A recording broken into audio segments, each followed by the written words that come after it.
lo vamos a hacer de forma extraña y curiosa. Yo creo que va a ser interesante. Ujú. Y bueno, antes de empezar, simplemente deciros que también estamos esperando por aquí a José Luis Garrido a ver si tenemos suerte de que bueno, pues soluciona los problemas que le mantienen apartado de la llamada y que tenemos la puerta abierta a la audiencia, que desde hace unos mesecitos, cuando empezamos a practicar todo esto de las videollamadas y a pensar en novedades, pues vimos que una posibilidad interesante para nuestros patrons, para nuestros miembros del Consejo del Abrazo del Oso, era dejarle la puerta abierta a estas videollamadas en las tertulias y es una de sus ventajas, ¿no? Por ser mecenas del Abrazo del Oso, poder pasar por estos programas, compartir con nosotros este ratito, e incluso pues eso, hacer preguntas o participar. Así que luego, pues si se van pasando por aquí algunos, que ya sabéis que, bueno, pues les damos total libertad para que entren y salgan. Así que a ver si hoy también se puede pasar alguno de ellos. Y nada, pues empezamos, Chema. Cuéntame, porque tenemos un tema que hace un montón de tiempo, precisamente fue Antonio Gutiérrez quien nos dejó caer alguna idea al respecto. Y si nos ponemos a hablar de historia del fútbol, no tanto de fútbol como el deporte actual, sino de historia, vemos que tiene unas implicaciones sociales interesantes que a lo largo del tiempo han hecho que el fútbol haya cambiado mucho la forma de tratarse y de utilizarse, manipularse para ciertas cosas. Pero te voy a dejar a ti que nos cuentes cuál es esa tesis que nos quieres traer a la tertulia de hoy en el Abrazo del Oso. Pues sí, de hecho creo que lo ha resumido bastante bien. Vamos a ver un poco la apropiación indebida o el robo con fuerza que se ha producido en este deporte, que como ahora bueno, iremos mencionando, para mí no es tanto un deporte, es más bien un fenómeno social, trasciende un poco las barreras de lo que es un juego. Eh, Hay que decir que el fútbol ha existido toda la vida. O sea, no, el fútbol no es un invento de los ingleses, que es lo que siempre hemos dicho, que los ingleses lo inventaron en el siglo XIX, eso es mentira. El fútbol ha existido en todas las civilizaciones y prácticamente tenemos juegos basados en una pelota y un campo desde los romanos con el arpastum, o tenemos el propio juego de pelota en Mesoamérica, tenemos el calcio florentino que se lleva disputando en Florencia desde el siglo XV, XVI, en fin, son juegos basados en lo mismo, un equipo contra otro, una pelota de por medio y un objetivo, ¿no? Ujú. Entonces, lo que es el deporte lleva existiendo desde siempre. De hecho, por ejemplo, tenemos intentos del rey Eduardo II de Inglaterra en 1314 de prohibir el fútbol. O sea, ya estamos hablando de hace muchísimo tiempo. ¿Por qué? Porque era un deporte popular, era un juego popular que se iba de control, en el que las personas, pues, bueno, hacían algarabías, se ponían muy violentas, se rompían todo. Entonces, digamos que no era algo cómodo para la clase de dominante, ¿verdad? Ujú. Lo que, lo que sí que nos interesa es el cambio que se produce en la sociedad para que el fútbol pase de ser un pasatiempo, un juego como podría ser cualquier pilla-pilla que podíamos jugar o un juego, vamos a decir, tradicional, a que dé ese salto y se convierta en lo que es hoy en día. Eso sí que se produce en el siglo XIX y va muy de la mano con un proceso que es la revolución industrial. Entonces, vamos a ver que a los inicios del siglo XIX el fútbol se practicaba en las escuelas. Era básicamente una manera que tenían las escuelas privadas inglesas de desfogar a los chavales, de coger estos ímpetus violentos que estaban naciendo en aquellas épocas, el inicio del juliganismo, todo esto, y derivarlo a una manera, entre comillas, sana, que es el fútbol. Es decir, que se desfoguen ahí, que compitan entre ellos, pero era un pasatiempo escolar, no tenía nada más allá. Y cada escuela tenía sus normas, es decir, había escuelas en las que se jugaba al fútbol con la mano, que esto es una cosa hoy rara, pero esto se producía así. Sí. Em, ¿Qué ocurre? Que muchos de estos estudiantes al final van a salir de la escuela y se van a dedicar a trabajar, a encontrar sus empleos y algunos de ellos van a acabar en fábricas. Entonces el fútbol comienza a expandirse a través de estos círculos. La gente pues jugaba al fútbol con sus compañeros del trabajo en la fábrica, con la gente con la que compartía en la iglesia, con la gente con la que compartía en el sindicato. Vemos que hay un sustrato muy obrero. Aquí vemos que son ellos los encargados de expandir el deporte.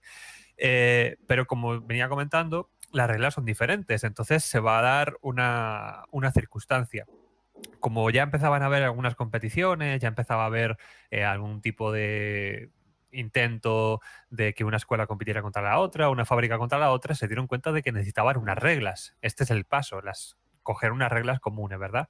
Bueno, estas reglas se hicieron el 26 de octubre de 1863. Esto es importante porque ahí se reunieron 11 clubes en Londres, en un sitio que todavía, si uno va a Londres, lo puede visitar, es la Freemasons Tavern. Ahí se reunieron representantes de 12 clubes para consensuar unas reglas. ¿Qué ocurrió? Que la reunión salió mal y algunos de estos representantes querían jugar al fútbol con la mano y se fueron y fundaron lo que es el rugby. Entonces el fútbol y el rugby se separan ahí, en una reunión. Es algo que normalmente la gente no conoce. Esto se va pareciendo mucho a la política así en general, ¿no? Se juntan para algo y acaban haciendo subdivisiones. Sí, así es. De hecho, Internacional, etcétera. Correcto. Llama poderosamente la atención exactamente eso, que se sienten los representantes y no hay acuerdo y nos levantamos y nos vamos. Los que sí que se quedaron y decidieron jugar al fútbol con los pies fueron los creadores de la Football Association, que es la FA, es el organismo del fútbol inglés hoy en día, esto sigue existiendo.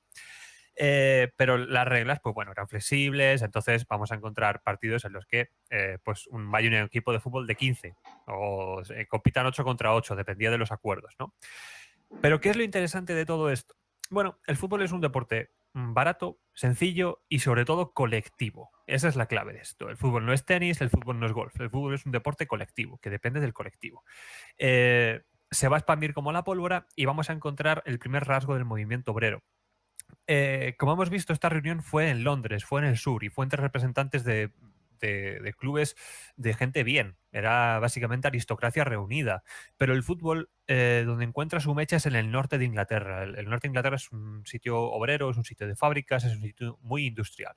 Y en todos aquellos barrios, en todas aquellas fábricas, a la vez que se hace el movimiento, perdón, la revolución industrial y aparece el movimiento obrero, lo que vamos a encontrar es personas que inicialmente no eran de ahí, pero venían del campo y ya venían jugando al fútbol, pero ese fútbol ya no se puede jugar en las ciudades como estaba. Todo el mundo conoce lo hacinados que estaban los obreros en aquel primer momento de la revolución industrial, las condiciones de vida que tenían, un poco todo esto, ¿verdad? Sí.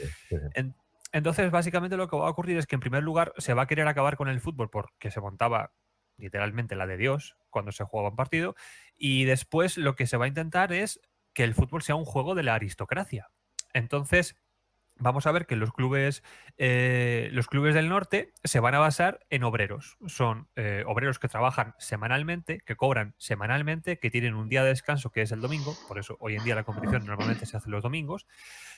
Vamos a ver que el fútbol tuvo mucha incidencia en la llegada de lo que se conoce como el sábado inglés, que no es ni más ni menos que los obreros por fin dejaron de trabajar a mediodía el sábado y tenían la tarde del sábado libre. Ahí empezaba a catapultarse mucho más el tema del fútbol. Y lo que nos gustaría también recalcar es que todos y cada uno de los elementos obreros de la sociedad van a dar a luz un club de fútbol. Es decir, un club de fútbol no va a venir de un partido político, un club de fútbol no va a venir de las grandes esferas de nada, va a venir de los obreros de un ferrocarril, de los obreros de una fábrica de armas, de la iglesia metodista de no sé dónde. En fin, son grupos muy, muy básicos y de gente muy humilde. Bueno, ¿qué es lo que va a pasar? Que en esta reunión, como hemos ido comentando, se crea la Asociación del Fútbol Inglés, era una asociación aristocrática, y ellos crean la primera competición de fútbol del mundo, que es la FA Cup, que hoy en día se sigue jugando. Bueno, esta competición solo podía ser jugada porque ellos querían, y evidentemente no querían obreros. Pero el movimiento obrero va a tener tanto protagonismo en el fútbol del norte que va a empezar a generar estadios. Por eso hoy en día tenemos estadios, porque en Birmingham, un club que hoy existe y compite en la Premier League, llamado Aston Villa, bueno, pues sus integrantes decidieron juntarse y decir: nosotros necesitamos tener un sitio en el que jugar todos los fines de semana para poder poner carteles y que la gente venga, que vengan nuestros compañeros de la fábrica a vernos, que paguen un penique, 2 peniques por entrar al campo, por vernos y así poder, en fin, sacar dinero con el club y hacer cosas, ¿no? Bueno, alquilaron un campo a un carnicero por 4 libras durante un año, imagínense qué cifras estamos hablando. Y a partir de ahí se dieron cuenta de la posibilidad de negocio que había, porque había mucho interés en ver esos partidos. Pero ocurría normalmente que la gente que iba a ver los partidos era bastante más rica que la gente que efectivamente los jugaba, ¿verdad? Entonces, nada le gusta más a la aristocracia que el dinero. Es decir, a ellos no les interesaba meter obreros, pero sí que les interesaba que los obreros les metieran el dinero. Entonces, se tuvo que luchar mucho para que los equipos obreros del norte pudieran competir con los del sur en la famosa FA Cup, que es lo que he comentado antes.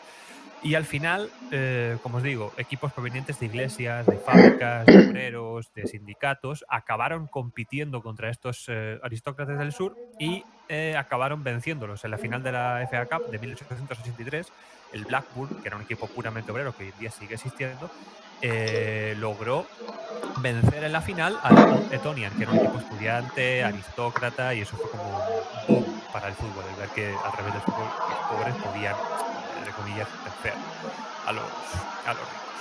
Bueno, yo a partir de aquí todo el mundo sabe lo que ha ocurrido.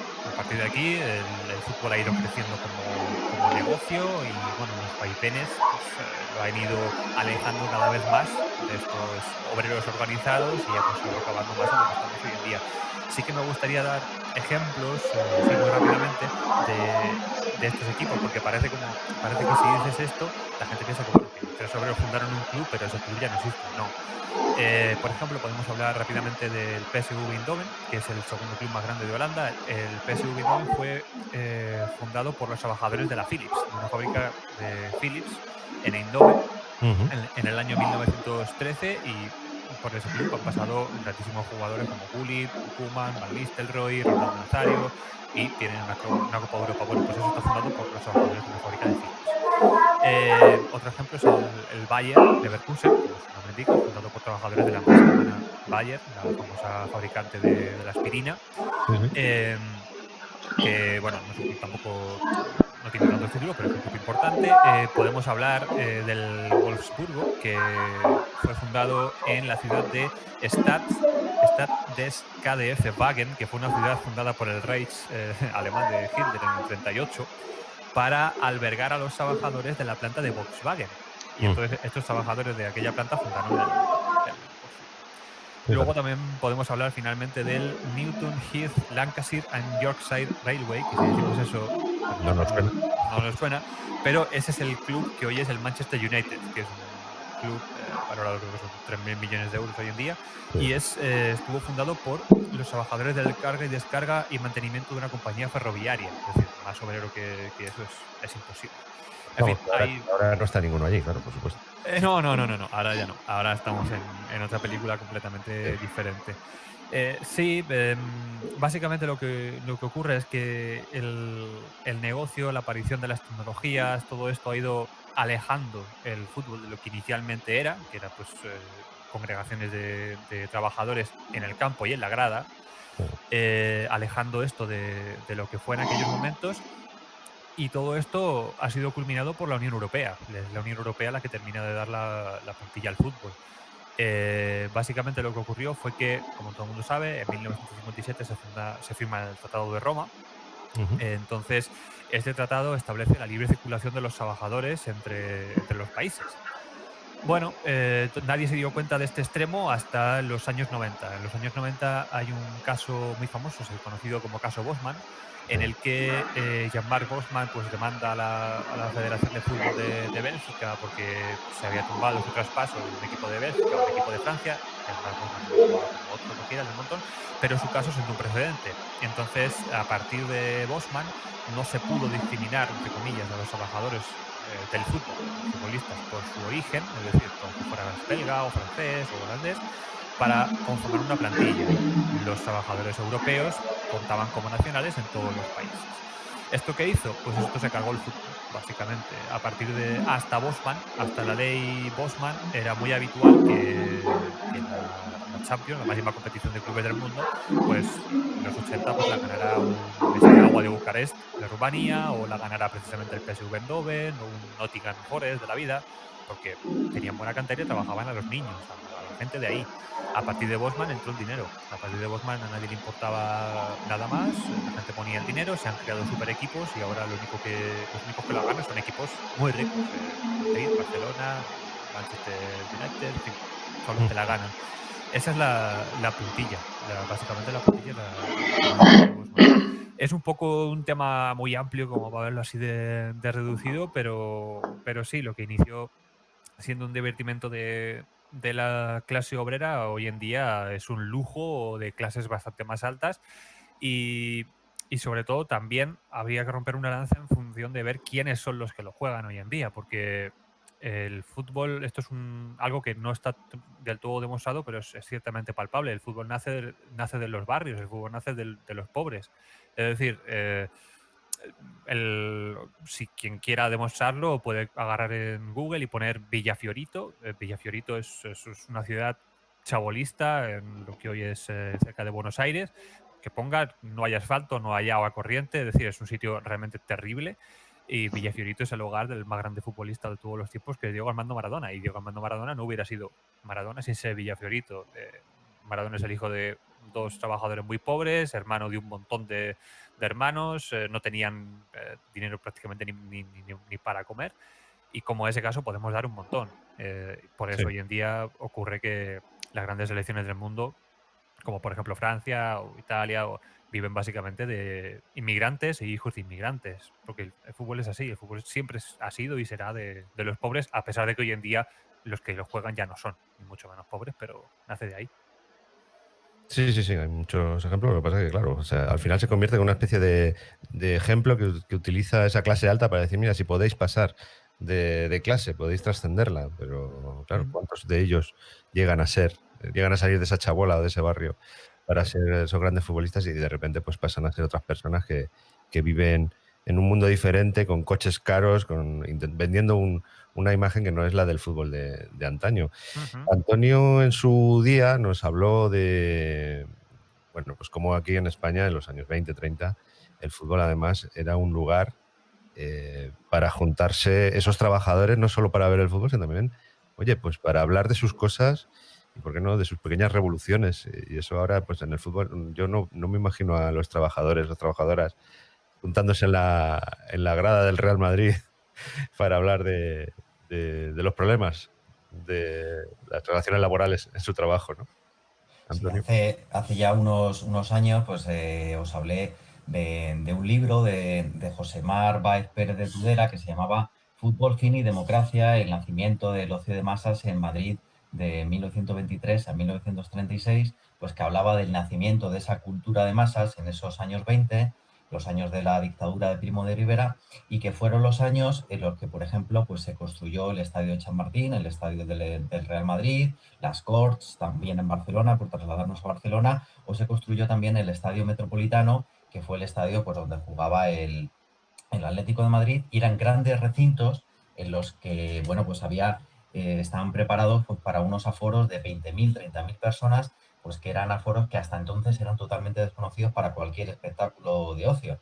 Pensemos, por ejemplo, en las plazas de toros, como espectáculo así masivo para la gente, pues en aquellos tiempos lo máximo que a lo mejor tenían eran 10, 12.000 personas, o incluso la Plaza de Toros de las Ventas, que también se construyó en esos años 20, no llegaba a los 15.000 espectadores, comparado, por ejemplo, con el aforo del Estadio Metropolitano, el Estadio Chamartín, pues eran muchísimo menores.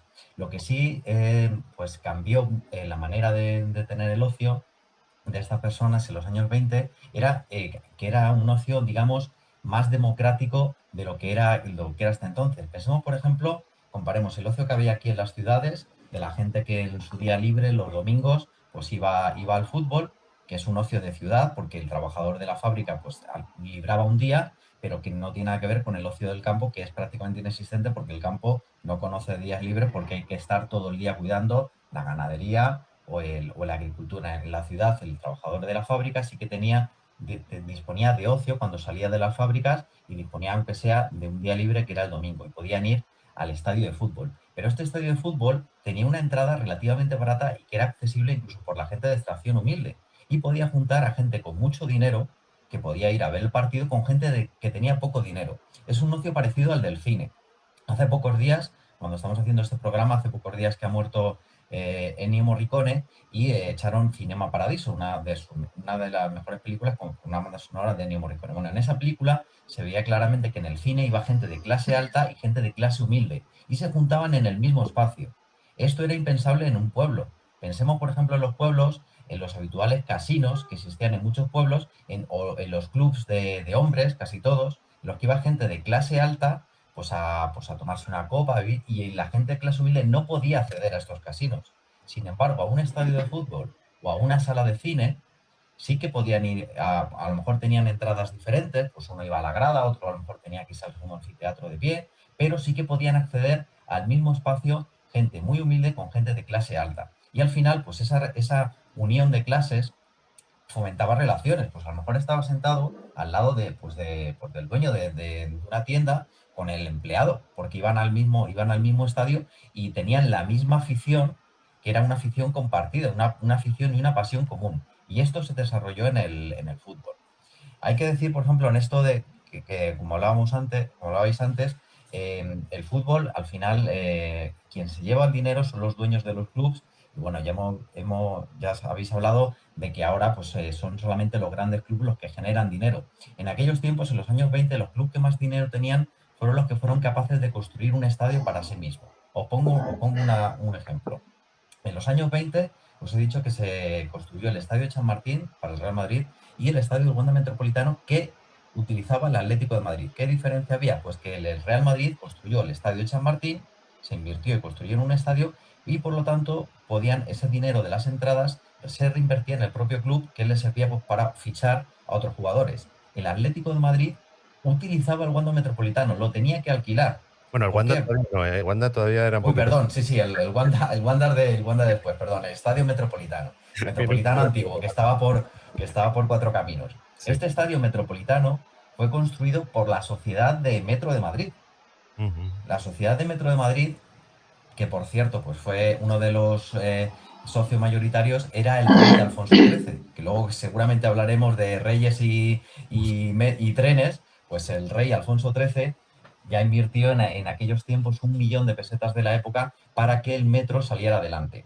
¿Qué pasaba? Que con los billetes que se conseguían del metro, no se conseguía garantizar la inversión. O sea, al final, las obras del metro, para construir el metro, hay que invertir tanto dinero que simplemente con la taquilla es imposible que ese dinero se recupere. Y entonces, lo que se le dio fue a la Sociedad de Metropolitano unos terrenos para construir un estadio de fútbol, también un cine. Creo, no sé si era el Cine Europa, un cine también de los más grandes de Madrid, pero se le dio también al Estadio Metropolitano, un estadio también pues, de los más grandes de su época, y en aquel tiempo pues, se le ofreció el Estadio Metropolitano al Madrid y al Atlético de Madrid para que lo utilizaran. Eso sí, a cambio de dinero por cada partido.